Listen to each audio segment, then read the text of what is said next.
Frank had lived in the same house for over 40 years, a little white farmhouse on the edge of a sleepy rural town, with ivy creeping up the porch railings and a rusted wind chime that sang with every breeze. After his wife Edna passed, the house grew quieter. Still, Frank stayed, partly out of habit, partly because he didn't know where else to go. The silence had become a living thing, pressing against his eardrums until even his own heartbeat seemed too loud. Some mornings, Frank would catch himself talking to Edna's empty coffee cup, still sitting exactly where she'd left it that final Tuesday morning. The cup had a chip on the handle. She'd knocked it against the sink 3 years ago, but refused to throw it away. "It's got character now," she'd said, running her thumb over the imperfection. Now the chip felt like all Frank had left of her stubborn, beautiful spirit. His days were quiet, predictable. Coffee at 6 a.m., a slow walk to the mailbox, tending to the small vegetable garden Edna had once loved, and in the evenings, sitting in his creaky recliner with an old radio humming softly in the background. Neighbors offered to visit or take him into town, but Frank usually declined. The world had gotten too loud, too fast. Solitude, though heavy, had become familiar. One bitter morning in January, with snow falling sideways and the sky a dull gray, Frank stepped out to refill the bird feeder. As he shut the door behind him, a faint sound caught his ear. It wasn't the wind. It was whimpering. The sound sliced through the winter air like a blade, so desperate and fragile that Frank's chest tightened with recognition. It was the same helpless cry he'd heard 43 years ago when he'd found Edna collapsed in their bedroom. The stroke stealing her words but leaving her eyes full of fear.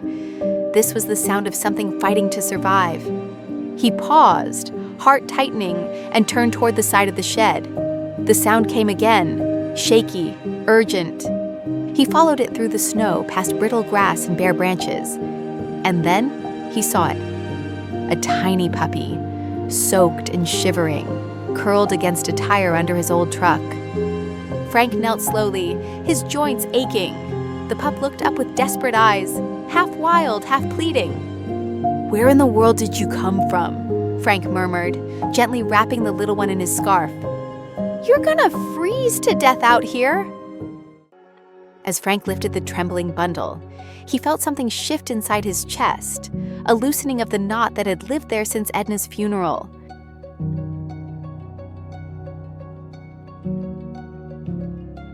The puppy's tiny heartbeat fluttered against his palm like a trapped bird, and for the first time in months, Frank felt needed, truly needed. He brought the puppy inside, wrapped him in towels, and set him by the fireplace. He warmed milk and fed it with a spoon, brushing snowflakes from the soft tan fur. The puppy didn't resist, just stared with those deep, expressive eyes that somehow looked too knowing for his age. That night, Frank slept on the couch, with the puppy nestled on a blanket beside him. He named him Scout. From that day on, Frank had company. Scout followed him from room to room, flopped beside him as he read the newspaper, and barked at squirrels like it was a full-time job. The house, once so still, was now alive with the soft click of paws on wood, the jingle of a collar, and the occasional thump of Scout sliding off the couch too fast. But something about Scout stood out. He was smart, too smart. At just a few weeks old, he learned basic commands. He knew when Frank's knees were acting up and would fetch his cane before being asked. When the phone rang, Scout would bark and point his nose at it like an assistant. Frank laughed more. He moved more. The pain in his chest, in his joints, in his heart, eased. But then small oddities began piling up. Scout was terrified of sirens. He'd hide under the table at the sound of a car horn. He never barked when the mailman came, but growled low at unfamiliar boots. And once, when Frank tripped getting out of the shower, Scout sprinted into the room, nudged the medicine cabinet open with his nose, and barked until Frank took his blood pressure pill.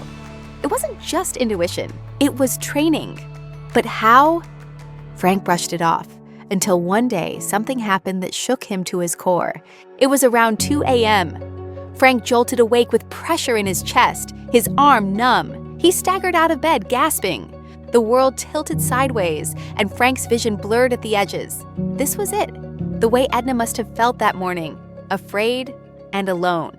He thought of her lying there, waiting for him to find her, and panic clawed at his throat. The thought absolutely terrified him. Scout leapt onto the bed, barked frantically, then raced to the kitchen. When Frank didn't follow, the pup returned with his emergency bracelet clutched in his teeth, something Edna had bought him years ago but he'd never worn. Scout pushed the bracelet into his lap, barked again, then hit the side of the cabinet near the phone. Frank, barely able to think straight, called for help. The doctors later told him it had been a minor heart attack, and without quick action, it could have been worse. Frank just stared at Scout sleeping at the foot of his hospital bed. "How did you know?" When he returned home, Frank took Scout to the nearest animal clinic in town. Not just for a checkup, but for answers. They scanned Scout for a microchip, and that's when the truth began to unfold. Scout wasn't a stray. He was a trained service dog, and his name was actually Toby, a high-level PTSD and medical alert canine registered to a young veteran named Jessica Willis, who had lost him in a highway crash during a snowstorm months ago while moving cross-country. The poor pup had been missing ever since. Flyers, news alerts, a reward, but nothing ever came of it. Until now. Frank's stomach sank.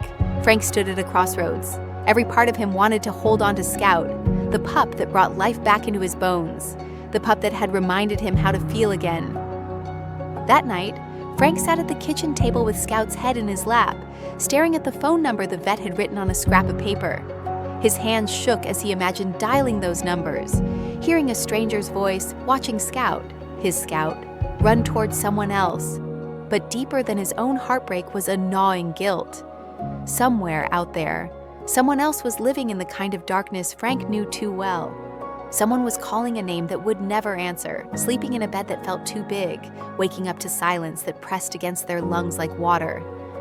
Frank sat on the porch that evening, watching Scout chase snowflakes. He wondering what he'd do if someone came knocking. He dreaded the thought.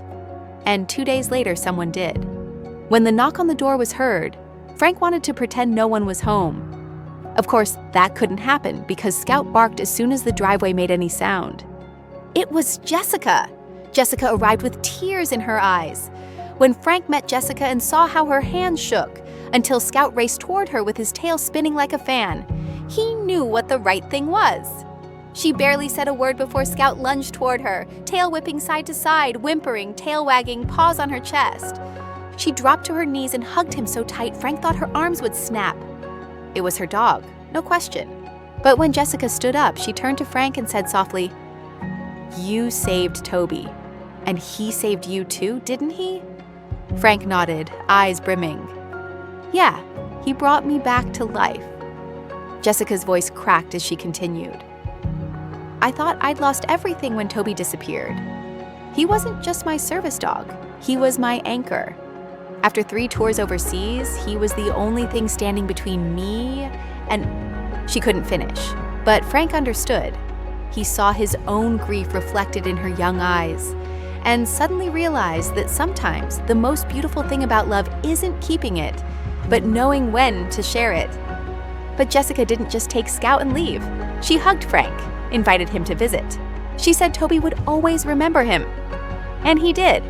Jessica eventually invited Frank to join them more regularly. Saturdays became their thing. A simple wooden bench, an old man, a young woman, and a dog with 2 pasts, both deeply loved. On one of those afternoons, Jessica placed her hand gently on Frank's arm. "You didn't just find a dog," she said. "You helped me find the part of myself I thought I'd lost." Frank for once had no words. He just nodded, eyes wet, as Scout laid his head on his lap. Months passed. Frank and Jessica had maintained their usual dog park reunion. As they caught up with one another, they both enjoyed watching Scout dart across the grass, free and joyful. Frank loved watching Scout play fetch, while knowing his 2 favorite humans were watching him with their full attention. Frank's heart ached that he couldn't take Scout home, but he also smiled, not with sadness, but with peace. Because sometimes, love means knowing when to let go, and trusting that what you gave will live on in someone else's healing. Later that evening, during supper, Frank often thought back to that freezing morning when he heard that whimper in the cold. If he had opened the door 2 minutes later, Would Scout have survived? It made him realize something. Sometimes life gives you one small, quiet chance to change everything, for yourself and someone else. You just have to be willing to open the door. And this is exactly what Scout taught us, that love can arrive when you least expect it, shivering on your doorstep, and change your life in ways you never saw coming. But that's the thing about life. It has a way of stitching broken hearts together in the most unforgettable ways. And if you believe in second chances, in healing, in the quiet power of opening your door to something new, please subscribe to this channel. Scout thanks you for subscribing.